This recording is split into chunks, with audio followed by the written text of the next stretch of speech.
Ow. Oh, Jesus Christ. What the hell was that? The portal's gone. What's that? A city? Wait, Yeah, that's no. There's no cars. I think it's a town. I don't know if that's the defining factor, but... I think it might be, actually. Where's my husband?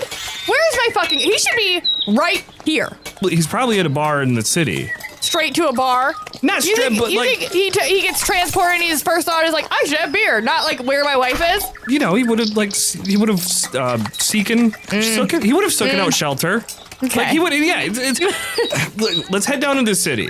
Yeah. I bet you he's down there at least. Maybe not in a bar. Yeah. But does that sound familiar?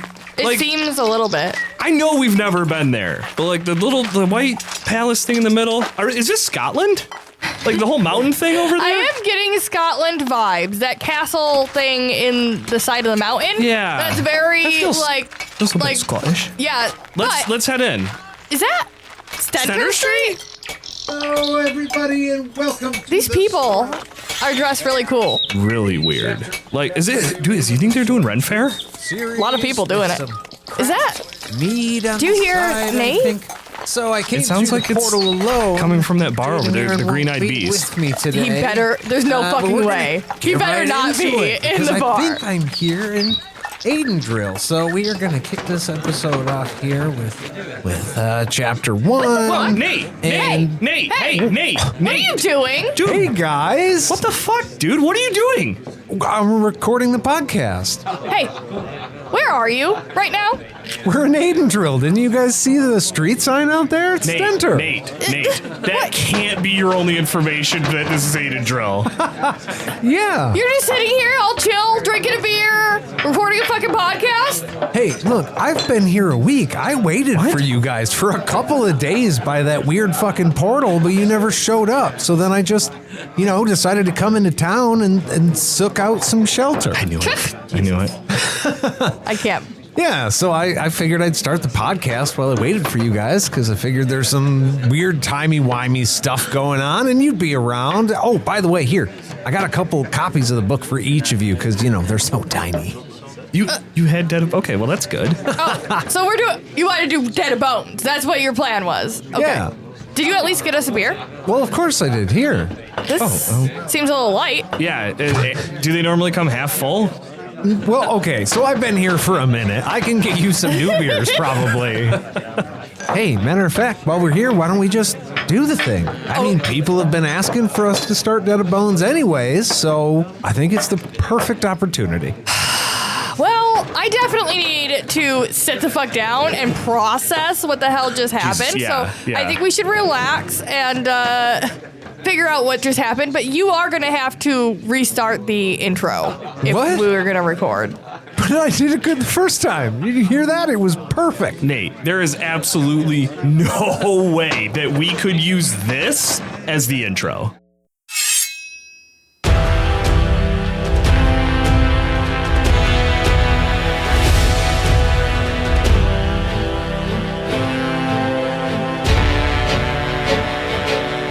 Hello, Seekers, and welcome back, or welcome to the Sword of Truth podcast, the chapter-by-chapter reread of the Sword of Truth series with Craft Brew on the side. I am Nate, and I'm here with my two time-traveling companions, Jade and Aaron. Hello. Oh! Woo woo woo! This is what my voice sounds like now. I'm just kidding. That's not what's gonna happen. And today we are finally cracking the cover of Debt of Bones. Bada boom! Fuck yeah! We are cracking it in half. We are physically harming this book. What? What? It is quite small. Wow, I just I don't know what I was going to say because I am so baffled by that response from Aaron. Crack that book in half. We, in a manner of speaking, yes, we are going to do that. We are also going to give a huge thank you to all of our listeners, especially our patients. I promise I have no patience. Our patrons, thank you. Who have been patient. Who have been very patient. I'm not saying I'm a doctor. I want to make that very clear. You did stay at a Holiday Inn Express last night, though. That's right. They have been super awesome, being patient. All of our listeners have. And we are so glad that you're still here with us. I also do want to say thank you to the owner of the Green Eyed Beast who's allowing us to set up in Very here. nice. It's pretty That's right. nice. Very They nice. gave us some rooms.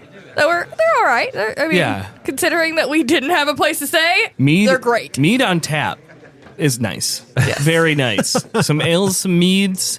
They got some hard stuff, but I haven't tried it. I think it might kill me. Well, we got our nice little corner booth set up here. We got our beers. I think let's get into this book, shall we? Let's crack it open. Hey, but for real, a little bit of chills. I had a little bit of chills hearing that music. It's been a while. Me too. I am super glad to be back on Sword of Truth and can't wait to get into this book. This is one, it's unique. It's not a chapter book, it's a novella. So it is much shorter. That's right. So I had to decide where to make the breaks. Yeah. So if this podcast falls flat and it's not suspenseful enough, that's my fault. That's me thinking I'm a better author sometimes, and that's just not the truth. No, I think that we have to deliver in order to make that happen. It's on me and Aaron. So we just got to come up to your level. Yeah, you're the bread, we're the meat. We're going to feed you. I have no idea how to respond to that. I'm rusty. I'm rusty, okay? I got to get back into it. So, anyways, why don't we stick with tradition as we always do here in the studio and begin at the beginning with the very front cover. Stop. What? Dob. I think she's saying. Let's talk about the cover. Dob. I just wanted to put it at the top. What's happening? I just wanted to set the precedent. That's what I'm calling this. It's going to be Dob. Welcome to the Sword of Truth podcast. We're talking about Dob today. It does say Dead of Bones on the cover. Okay, you gotta give her credit. That's part of the cover. That's true. Right. I do. I really like this though, because this is exactly what I picture. If you say, "Hey, medieval Middle Earth fantasy," this is the setting I'm thinking of. Yeah. 100%. Old dude in a robes looking at a skull with a lady watching him. This is it. Wow. In a tower. They're very clearly in a tower. This is fucking magical as shit. I would like to point out, well, obviously, the book is called Dead of Bones, so obviously, bone on the cover is skull. Wait, so it should be Dead of Bone. Well, there's only one bone on the cover. Well, they each have a lot of bones. Okay, fair point. All right, I'm gonna sit back down. As previously mentioned, not a doctor, so I don't know how many bones are there, but that's a skull. I think there is at least 2 bones in our bodies for sure. Yeah. So plural. Okay, I retract my statement. Everything's fine. Also, want to point out the window here. It's not exactly a grace, but it is kind of representative of that shape. Oh, yeah. It kind of evokes that feeling. Yeah, with the circles and the squares. Now, I don't know if maybe, right? Because we've had history with Keith Parkinson, the painter of this image. We've had history. Before. Well, Terry has, not us necessarily. But if you'll look, there is a circle here, and the whole thing is framed in a square kind of frame. So it could be a misread of the actual shape, or it's a window.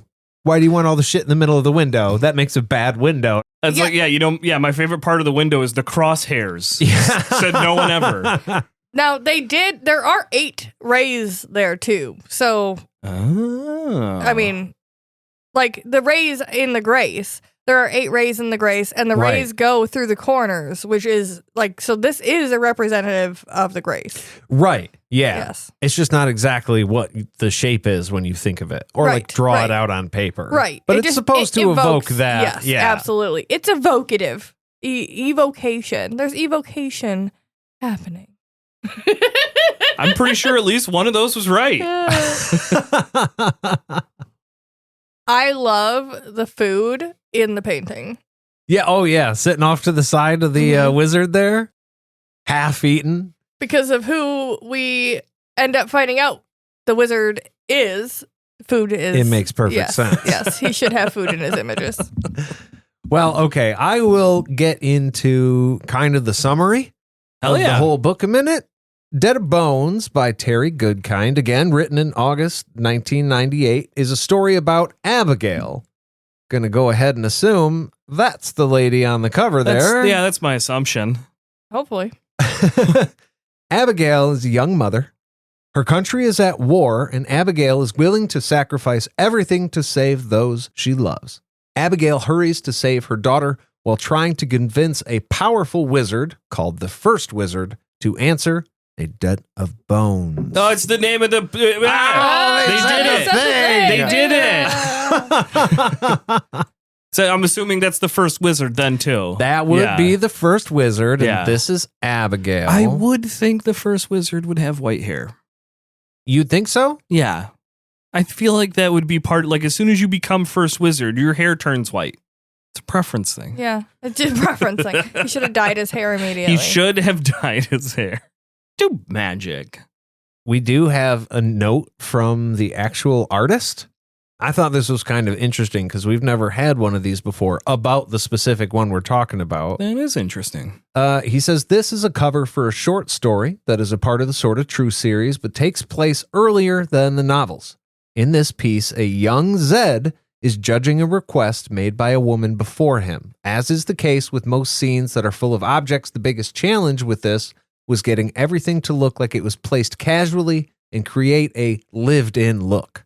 Yeah. Can't be too clean. Well, yeah, because when you're drawing, you are like in definition planning out your scene. So when you're planning a scene that's supposed to look not planned, it's kind of difficult because you do put things in places intentionally, but they're there to look unintentional. I noticed that the books were facing different ways. So like sometimes he sets them down and he's sitting here. Sometimes he's walking around his desk and sets them down the other way. Yeah. It's all just a little haphazard. It's funny though, because it's like, oh yeah, like random means lived in. But then at the same time, it's like, my books are stacked the same way. Oh, yeah. I don't care where I set them down. We I actually put back cover to back cover. We know that Zed, right, had his books stacked in a weird True. spiral way, That is standing true. up anyway. This is just this book here. There's Yeah. only 3 or 4 books there, so it's just beginning. Yeah, That's what lived in looks different for each person. true. That is true. No, but I feel like it's always the assumption that I got to make this look lived in, so it's got to be dirty and chaotic. And it's Yeah. like, no, a lot of people lived in neat. Yeah. Yeah. Doesn't all have to be dirty, but it does. It absolutely makes sense for. I mean, look. It's on the front cover, like it's in the book before you read the chapter. I assumed that this was going to be Zed, so like I don't know if like when you guys first read the book, if that felt like a spoiler, because you're like, oh, I guess the book's about Zed. I don't know if we were supposed to learn that because I haven't even read the first chapter yet. It's just a foreword. I feel like, because obviously I had already been reading the books when the book had been out. I was 8 years old when it was published, so I think that we found out about the existence of the book, and in doing so, you find out that it's about Zed and some of the where it goes in the timeline, so where you can listen. So in figuring out where you should read the book because of its weird prequel likeness, you do find out a couple of little spoilers in that, and I think that kind of that leads to why we're doing it now. Yeah. It's a prequel, but you don't really want to read it before all of the other books because then you don't have the context for some things. So, well, I mean, you don't think they meant it to be like a twist surprise? Like it was like, no, it's a book about Zed. Yes. Like we're not hiding that it's Zed, but we're just like, because of the way the first part of the book goes, you don't know it's Zed right away. Yeah. Like it probably wasn't supposed to be a surprise twist.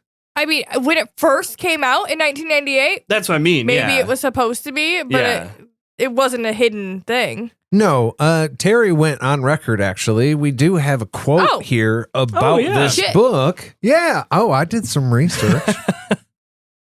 Because he really wanted to tell the story of Zed and how everything kind of got started in the world.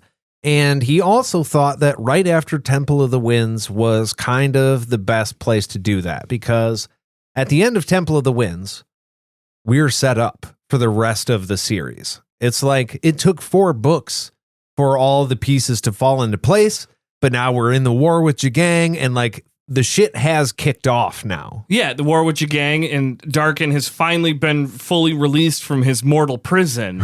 Right. And, we'll come back again, more powerful than before somehow. Yep. I can see it. All the pieces are there.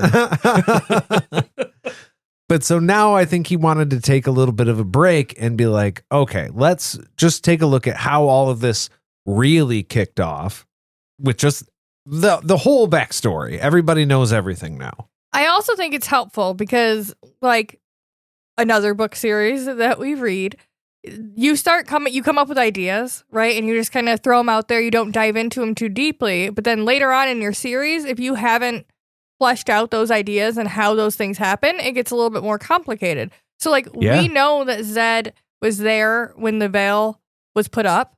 We know that he was in the Midlands for a while. We know that his daughter was raped, and then they went to the Westland. But that's all you have, those little bits and pieces. It gets confusing, and I think the farther we go into the series, if you don't have some of that backstory, you start going, oh, what the fuck? Why did Zed? And so I think this maybe gives a little bit more context to that too. And I think it's helpful. And maybe some other authors could have done something like that.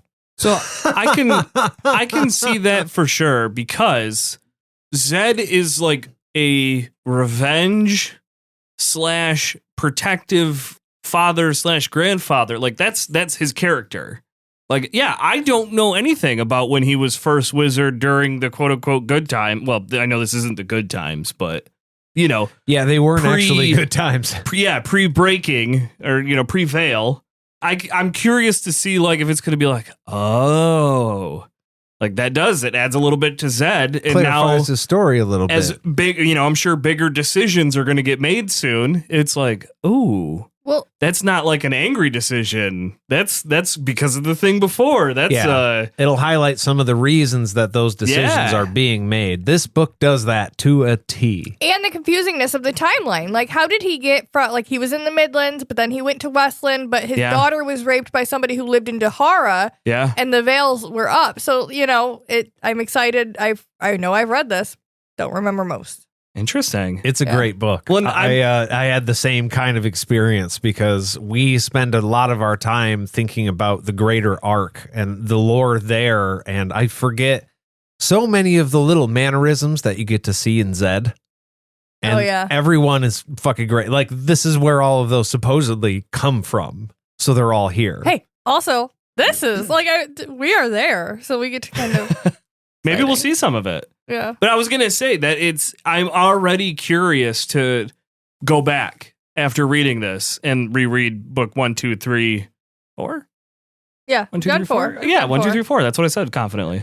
Yeah. But just like already knowing that it's like you get to know Zed more, and it's like, well, I already know Zed. So now I want to go back and, see if there was things before. There's like, oh, here's a little breadcrumb, a little bit of a tease.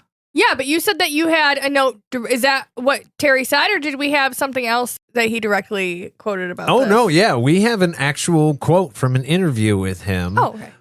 But actually, we are going to grab a beer real quick. Oh, that's not a bad idea. Yeah. Do you want the mead again, or do you want to go ale this time?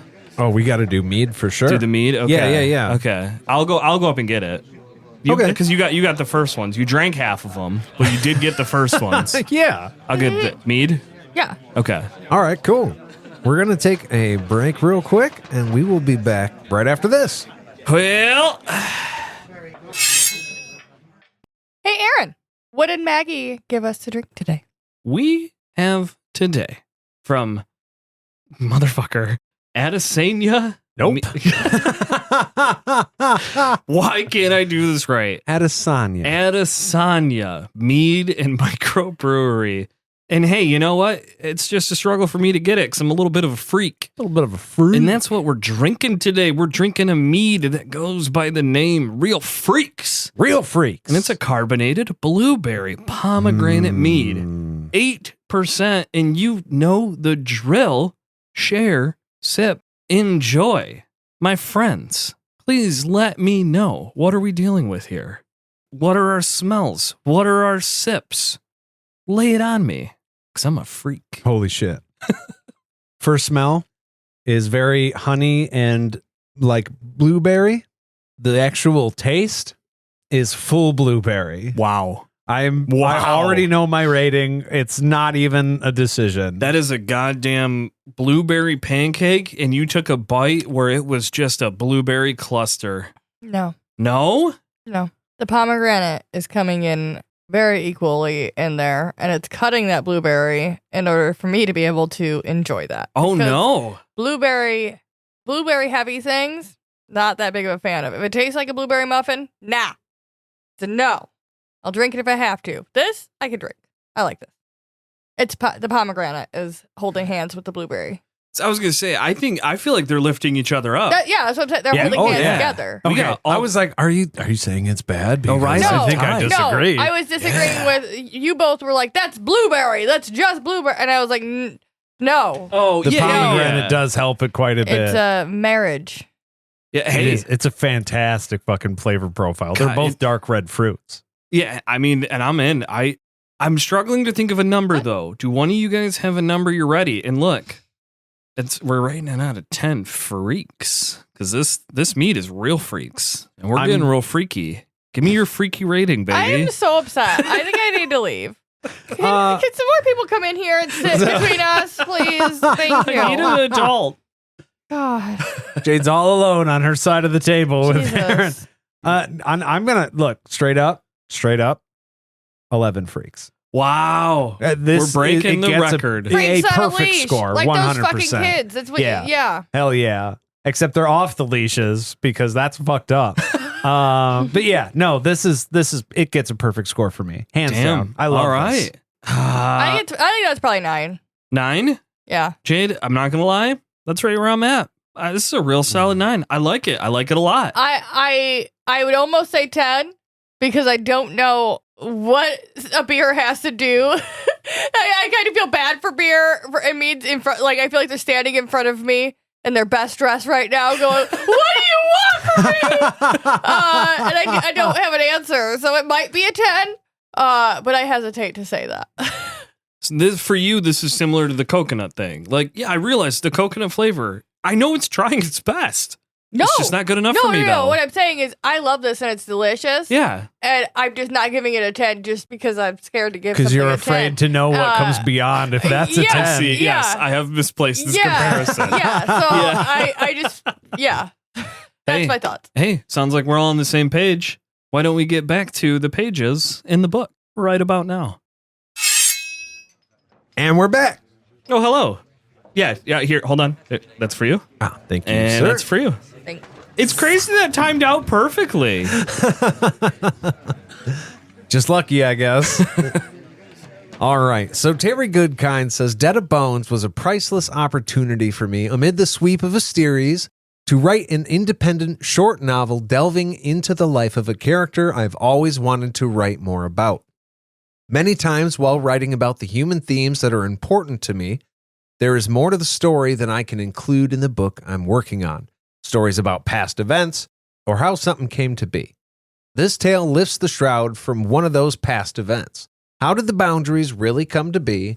What could have brought such a cataclysmic event? This is, in part, the untold story of the genesis of the boundaries, and yet it is far more. I value writing stories set in places I would like to be and about people I admire. I like to write about characters we can recognize from our own lives, people we can readily identify and relate to, and also about the people we would like to know. Above all, the characters must come alive for me as I write. They must ring true. In this world, as in ours, an individual, no matter how helpless they believe they are, can sometimes make a choice that will change their world, and not always for the better. This is such a tale. I wanted to tell the story of one such individual, Abby. A young woman at the mercy of others, powerless against forces she cannot fully understand, much less control, and above all else, desperate for help. It's also the story of Zed as a young man coming into the height of his power at the center of a great struggle for the future not only of his people, but of the world. Life and death are at his command, yet he is impotent in the face of wishes he cannot grant. Thank you, Jade. Not only to a woman who needs his help, joke doubled, but to himself. I'm sure he did not intend that when he wrote this.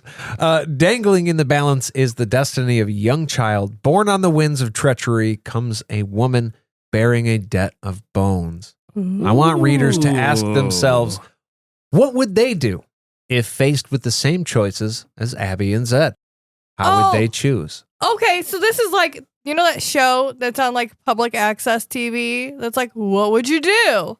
And then it presents you with like the scenarios, like you see somebody who's all right, stealing. so there's an old guy and a hot blonde on the railroad. Yeah. Which one is dying? And you're like, what the hell? Yeah. And then they film people's like reactions in real life and like, why'd you choose what you did? Yeah. I have no idea what you're talking about. No? No. Oh, man. We have to find it for Aaron. Yes. That sounds I mean, I like watching those weird Japanese game show obstacle race things. Those are kind of weird too, but I don't think it's the same thing. No, I think you're on a totally different place. That's fine though. But yeah, that's exactly what we were talking about. We wanted to get a little bit deeper into, you know, the origin of stuff. I wish that we got more of these novellas throughout the book about like each of the characters. I wish each of the characters got their own little offshoot. Yes. Like either flashback or like, hey, this happened between this event and this event, but like, here's a little small thing that doesn't really matter, but shows you a little bit of this character. I mean, really, long term, Chase that's and what Rachel. this is. Like because a real quick, here's Chase and Rachel on their way back to the Midlands. Yeah, I was just Or going to say, the other one. there are books that go way further back than this one in the series. Oh, yeah. So technically, that's what this is. But I'm glad that Terry did this for Zed because I like Zed very, very much. I think he's fucking hilarious. The funny, wise old man, and I dig that. Chase would have been great. You looking Egan would have been so good. Yeah. I think too, I mean, this is kind of important. He kind of says it is like, you get to a point, you know, where like, we're already seeing like the power scaling of the things these main characters can do. And this brings it back down, and it does, you know, it sounds like it's going to be more like, hey, you can't just lightning bolt and firebolt your way through this one. Right. You know, it's like, you got to make the right choices. And it's like, yeah, I can put myself in those shoes more easily. Because I don't know how to cast spells. I'm saying on record, I don't know magic. So this is a way to help me relate. I like it. It's, you know, because as the series goes, it's going to be like, oh, do I save one country or 3 countries? I don't know. I've never been in that situation. It does go into, like we were talking about before, Zed's reasoning for why he makes certain decisions. Mm-hmm. And I think that that's really interesting. It also goes into more about how the magic actually works and like the complications that come with it. Yeah. And those big, powerful spells that people just can't pop off whenever they want. There's like a whole hierarchy of shit that has to get set in line before they can even do things like that. Yeah, yeah. You got to have a little foreplay before you can pop off. It's good to be back. I know, right? It feels just right. Look, let's be honest, okay? At the time of this recording, I've already read the first part that we're going to discuss. That's right. In the next episode. And I don't think that comment is too far off for all the talk we're going to have in that first book, or first part. There is a lot of specific talk that happens, and I plan on highlighting it. Okay. I mean, that's what we're here to do. Yeah, That's a tease, baby. Yeah. Just teasing a little bit. All right. Well, I'm excited. I'm very happy to be back here with the Dead of Bones, and I'm happy to be here, even though we're away from home, and I'm not really sure how long this is going to last, but we're going to enjoy it while we can and keep drinking. Yeah. Because that's the best thing to do when you don't know what to do. I did set up a deal with the bartender over there. Well, we're going to have some patrons of the bar here just listening to us chat, and they can, like, throw us some coins, hopefully. To toss a coin to your for podcaster. listening to the show. And so maybe we can get some beer money. And if it's enough, maybe we can get one of these rooms upstairs. And we can say that here because I don't think trademark law started yet. Like the time we're currently in, I don't think there's trademark. We can sing Beatles right now. I don't think we can. I don't think we can. I think we can. Ready? By the way, Jade, I did work out a deal that Aaron could work in the kitchen, so we could actually get a room. I'm a hell of a cook. Yeah. Well, Hell yeah. I think that's why it's important that we keep mentioning the green-eyed beast. If you are ever in the Midlands and you need a drink, you should stop by because it's really hospitable. And we're going to just make sure that we mention them all the time to keep that line open. It is Yeah. quite the fine dining Exactly. establishment. Yeah, the Green-Eyed Beast. When you think you're starting to get a little tired, head on over to the Green-Eyed Beast and you'll get a little more energy. That's their slogan. Wow. Okay. Did that sound natural? I was want told to it sounded a little scripted earlier. Thank each and every one of you for listening. If you wanted to let us know what you thought of the front cover of this book or anything we had to say about it, you can send a podcast email to my brain realized that I'm about to say something different that I've said in a while, and it totally shut down. If you want to let us know what you thought about this episode, you can send an email to podcastatt@gmail.com. You can also follow us on any of our social medias. And if you really enjoyed this episode, you can go to patreon.com/podcastatt and join a tier of any amount. We would love to see you there. You have drank multiple beers. That is have. canon. I have been waiting since early this morning to start recording. I had a feeling you guys were going to show up today. Yeah. So Yeah. I pre-gamed. What can I say? It's in the lore. Well, It's canon now. Thank you all for listening. We'll see you real soon. bye. Cheers.